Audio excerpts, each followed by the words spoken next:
Today we're going to be discussing and talking about the blessing, what the blessing really is and what the blessing really do. A lot of us have a misconception about the blessing. We think the blessing are things, places, names, and people, and all that. But I want to clarify today by the words of Yahweh, by the mighty words of Himself. And we're going to be in Deuteronomy, the 28th chapter, verses 1 through 5. Start reading. And it shall come to pass, if thou shalt hearken diligently unto the voice of the Lord God Yahweh, to observe to do all his commandments which I command thee this day, the Lord Yahweh will set thee on high above all nations of the earth. And all these blessings shall come upon thee, and overtake thee, if thou shalt hearken unto the voice of the Lord Yahweh. Stop right there. The number one thing about what the blessing really is, and I'm saying what it really is the ability to hear the voice of the Lord Yahweh. And not only to hear it, but to hearken to it, right? Which means listen to it, to do what it commands you to do, to do what it's saying. Now, this is what the blessing really is now. And this is how the blessing works, by you hearkening, by you hearing the voice and obeying. Read on. Blessed shall thou be in the city, and blessed shall thou be in the field. Blessed shall be the fruit of thy body, and the fruit of thy ground, and the fruit of thy cattle, the increase of thine kind, and the flocks of thy sheep. Blessed shall be thy basket and thy store. See, all these things that it's talking about is not the blessing. But because the blessing is upon you, right? Everything now that you're involved with prospers, has success. And it goes back to what it said in Joshua, when it said in Joshua, meditate in the law day and night, and whatsoever you do shall prosper. Because, see, if you're meditating, that means you're speaking it, you're believing it, you're trusting it, right? This is the first and last thing. This is what's on your mind. This is what's on your heart. See, a lot of people don't understand. They say, yeah, I'm blessed. So tell me, how are you blessed? You blessed because you got a house? No. You blessed because you got a car? No. Because any of these things, food, shelter, clothing, right? If we read in the scripture, Yahshua himself said, right? Seek ye first the kingdom. What is the kingdom? The kingdom is not food, shelter, and clothing. That is not the kingdom. The kingdom of Yahweh is supernatural power. The kingdom of Yahweh is what's holding everything together. The sun, the moon, the stars, and everything in its position. That's all through the heavens and all in the earth. It's upheld by the power of the kingdom. He says, seek ye the kingdom. This is his power. This is his spirit. This is his way of doing things. He said, seek ye the kingdom and his righteousness. His righteousness would mean, how does he operate? How does he think? I'm talking about, how does Yahweh think about the situation? How does Yahweh feel about the situation? But see, most of us are only concerned with what we feel, how we feel, and what we were taught. And Yahshua himself, Jesus himself, said this. He said, the traditions and doctrines of men make the words of Yahweh void and non-effective. It's not that Yahweh words do not work. That's not what he was saying. He said these traditions and doctrines of men is void of Yahweh. It has no power, no substance in it. See, most of us are listening to words and hearkening to words that have no substance in it. Empty, vain. And we think it's okay. And we wonder. And we talk about the blessing. The blessing. And when we think about it, look what the blessing did for Joseph. It was the blessing that kept Joseph when his brothers did what they did to him. When they took him, they were going to leave him in the pit. The blessing caused them to prick their heart to them to go back. At least put them in slavery. And the blessing kept Joseph in slavery. And you just think about it. He went to prison. And the blessing kept him to where he was running the prison. Everywhere he showed up, then when he ended up in the Pharaoh's house because of the blessing, he became the second man in command in Egypt. And the blessing was able to empower him so that he could save his daddy and his brothers, the same ones that put him there. They didn't even know that was part of the plan of the blessing. See, we try to make the blessing in things. No. The blessing is in you hearkening, hearing, and obeying the voice that Yahweh commands you, that Yeshua tells you. See, we talk all the stuff that we want to talk, but he said this. He said, guess what he said? When the enemy attacked Yeshua and saying, now bow down, turn this into bread. That's what I'm talking about. He said, turn the stone into bread. And all of a sudden, this is what Yeshua said. Man shall not live by bread and water alone, but every word that proceeds out the mouth of Yahweh. See, this is where the blessing is. The words that are coming out of Yahweh's mouth that you are listening to, that you are hearkening to, that you learn how to hear.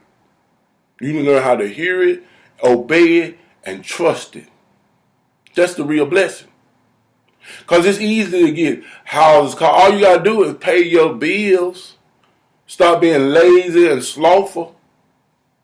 But we put all our mind into that. The blessing is something physical and natural, and the blessing is supernatural. I know about the blessing because the blessing helped me. When I got shot 7 times, it was the blessing. I didn't know it. It was the blessing that got me out the wheelchair. It's the blessing that's keeping me alive. Learning how to hear his voice, learning how to obey his voice and hearken to his voice. This is the true supernatural blessing. This is the true power of the blessing. And this is the thing about it. Anyone that hearkens, that hears, that obeys, right, the blessing will work for you. See, the only restriction to it is that you hear and obey. See, but people have a problem with it. See, people think, oh, well, you know, I got this good job, and, there's the blessing. So tell me, how does that good job honor? Does you honor Yahweh with it? Most people are telling the story. Most people are crying and praying for jobs and cars and houses, and not for the right reason, because that's what they think is the blessing. They want to be blessed. That's what they say. See, if you want to be blessed, learn how to hear what Yahweh is saying. And when you hear it, obey it, follow it. And then you will see what the real blessing is. Because the real blessing then will empower you to prosper in every area of your life, starting with your spirit. The number one thing is getting your spirit connected, being born again for real, renewing your spirit. The number two thing is your mind. Your mind needs renewing. Because your mind be on the wrong thing, the wrong words, the wrong ideas, the wrong thoughts, right? So your mind needs to be renewed. That's what the blessing does. It renews your mind. And also, it can renew your body if you allow it. The blessing wants to take every area of life, your social life, which is the people that you hang around, the people that you consider family and friends, right? The blessing wants to restore it to the right way, not to the way we think or the way we feel, and how we judge it to be. And then last on the list is financial. And a lot of our lives are in ruin financial because we have made bad decisions. And see, and then the blessing will help you make the right decision when it comes to the finances. The blessing will empower you. The blessing will give you will give you knowledge and wisdom. The blessing will sustain you when people say you can't be sustained, when the doctors give up on you. This is the real true blessing. And it comes from you knowing him, hearing him, learning how to obey Yahweh according to his word, according to his spirit, to his promise. See, what you will learn that the blessing change not. It's the same yesterday, today, and forevermore. The blessing is not going to change. See, what people don't understand, you are the one that needs to change. You're the one who needs the blessing. The blessing don't need you. You need the blessing. And I'm telling people, this is the greatest thing about the blessing. It wants you. It wants you to know. So it want to come in your heart, want to dwell within you, so that you will have an understanding of it, right? That you would know. The scripture said, work out your own soul salvation with fear and trembling. And this is what the blessing wants you to understand and to know. This is a personal relationship. That he's so powerful, he can have a personal relationship with everybody on this planet. If they were willing to open up to him. If they were willing to listen to him and willing to hearken to them. But most people are hearkening to the situations in their life and the circumstances and all the other stuff of the traditions and doctrines of men and all this stuff that are leading them into idol worshiping and all this stuff. And the number one thing is we have made things be the blessing that it's not. We celebrate vain traditions and holidays that have nothing to do with him. And because our mamas did it, and they mamas did it, and they do it, and all that. Because the one thing people going to get mad at me, why would you celebrate a day and say this is Christ's birthday when they know he wasn't born on that day? You cannot do those things. See, the blessing will give you the knowledge of stuff that you can and cannot do. And it will be able to keep you from those things. While those things are operating, those things are happening, the blessing tell you, no, don't participate in that. That's not of me. See, and the blessing will reveal that to you, right?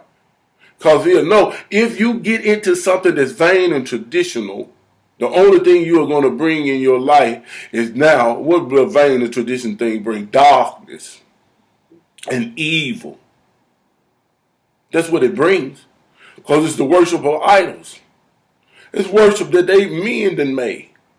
You don't supposed to be involved in it. This is why I'm trying to tell you, if you see the world celebrating something, how is the church and the world celebrating the same thing?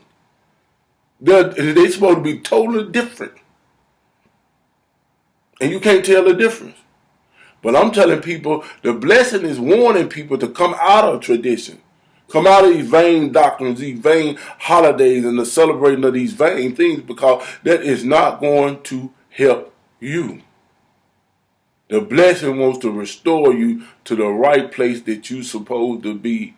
And that's knowing Yahweh for yourself. Walking with him, talking with him, and understanding him, right? He didn't get a law because it was weighted, it was heavy. He gave a law to show you that you needed him, to show you that you were a sinner. And that's what the law reveals. The law reveals sin. And the blessing shows you that you don't have to stay up under the law. You don't have to stay in sin and with sin. The blessing want to bring you out and keep you from sin, keep you from destruction. And most of the destruction in our life comes from the choices that we make against the blessing.